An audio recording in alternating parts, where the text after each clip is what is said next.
पासून current electricity. तर current electricity बघायला गेलं तर पहिल्यांदा करंट बद्दल बघतोय आपण, बरोबर. म्हणजे करंट बद्दल म्हणजे त्याच्यात येणारे तुमचा आय, बरोबर, चार्ज आणि टाइम. कोणत्याही सर्किट मधून करंट आपण म्हणतोय फ्लो होतोय. करंट फ्लो होतोय कधी होणार आहे, जेव्हा त्या सर्किट मधून तुमचा चार्ज काय होईल, फ्लो होईल. सिंपल एक सर्किट घेतलं आपण, त्याला काहीतरी पोटेन्शियल लावलं, बरोबर, plus minus.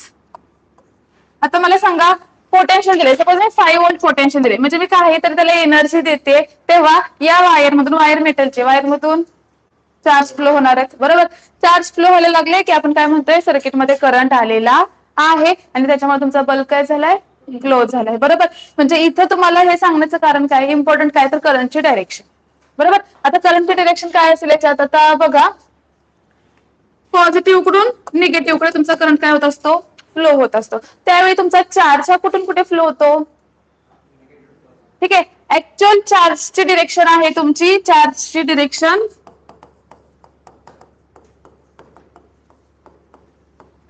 Negative to positive, बरोबर. पण करंटच्या डिरेक्शनला पण काही ना काही चार्ज फ्लो होत असेल ना, तो कोणता चार्ज असणार आहे, पॉझिटिव्ह, बरोबर. त्याला कन्व्हेन्शनल करंट म्हणजे बघा, त्याला तो जो चार्ज आहे ना, तो कन्व्हेन्शनल चार्ज म्हणून पण ओळखलं जातं. पण जो निगेटिव्ह कडून ह्या डिरेक्शनचा फ्लो होणारा करंट आहे, हा आपला नॉर्मल करंट आहे, ओरिजिनल. पण जेव्हा निगेटिव्ह कडून पॉझिटिव्ह कडे येतो, तेव्हा त्याला आपण म्हणतोय कन्व्हेन्शनल करंट. अपोजिट डिरेक्शन फिरतो तो, कारण ऍक्च्युअल करंटची डिरेक्शन ही, चार्जची डिरेक्शन ही निगेटिव्ह कडून कुठे आहे, पॉझिटिव्ह कडे आहे, बरोबर ना. त्याच्यामुळं आपल्याला दोन आहेत, एक नॉर्मल करंट असतो, दुसरा असतो कन्व्हेन्शनल करंट, निगेटिव्ह कडून पॉझिटिव्ह कडे, बरोबर. मग आता याच्यावरून तुम्हाला स्मॉल करंट फाइंड आउट करायला सांगतात. मग आपल्याला करंटचा फॉर्म्युला काढायचा याच्यावरून. काय करंटचा फॉर्म्युला, तर बघा, नॉर्मल फॉर्म्युला आहे I is equals to capital Q upon T. Small इंटरव्हल्ससाठी किंवा स्मॉल करंट तुम्ही ऍव्हरेज वगैरे फाइंड आउट करत असाल तर आपण आय इज इक्वल्स टू घेतो delta Q by delta T, बरोबर.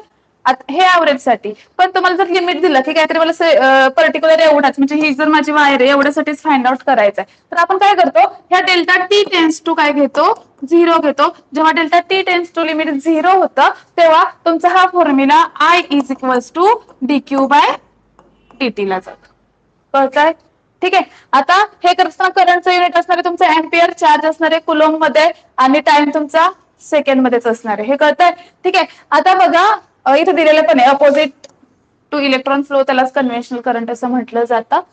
इथं अजून एक, की जर तुम्हाला एखादं सर्किट म्हणजे एक्झाम्पल मध्ये असं विचारलं जातं की करंट दिला, तर इंटिग्रेशन घ्यायला लावतात. म्हणजे एका टाइम इंटरव्हल मध्ये, म्हणजे चार्ज हे फंक्शन आहे टीचं.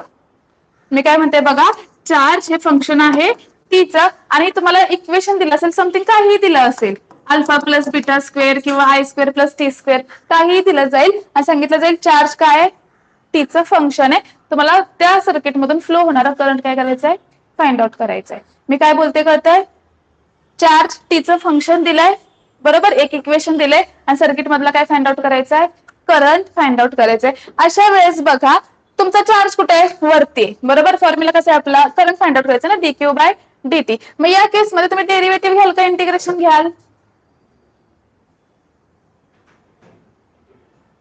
इंटिग्रेशन घेणार की डेरिव्हेटिव्ह घेणार, डेरिव्हेटिव्ह घेणार. जेव्हा चार्ज दिला जाईल तेव्हा तुम्हाला घ्यायचंय डेरिव्हेटिव्ह, डिफरन्शिएशन घ्यायचंय. आणि जेव्हा तुम्हाला चार्ज हे सॉरी करंट हे आयचं टीचं फंक्शन दिलं जाईल, करंट हे टीचं फंक्शन आहे आणि तुम्हाला चार्ज फाइंड आउट करायचंय सर्किट मधला, बरोबर. त्या केसमध्ये तुम्हाला काय घ्यायचंय, इंटिग्रेशन घ्यायचंय. त्या दोनच गोष्टी लक्षात ठेवा, इक्वेशन सॉल्व्ह होते. करंटचं इक्वेशन दिलं असेल म्हणजे current is a function of time दिलं असेल आणि सर्किट मधला चार्ज फाइंड आउट करा, तुम्ही काय करणार, सरळ सरळ जे काही टाइम लिमिट वगैरे दिले असेल त्याला इंटिग्रेट करायचं, ठीक आहे. नेक्स्ट, तुम्हाला जर चार्ज हे फंक्शन दिलं असेल टाइमचं आणि तुम्हाला करंट फाइंड आउट करायला लावला, तर सरळ काय घ्यायचं, डिफरन्शिएशन घ्यायचं. ह्या दोन गोष्टी इथं लक्षात ठेवायच्या, तुम्हाला इक्वेशन्स सॉल्व्ह होतील.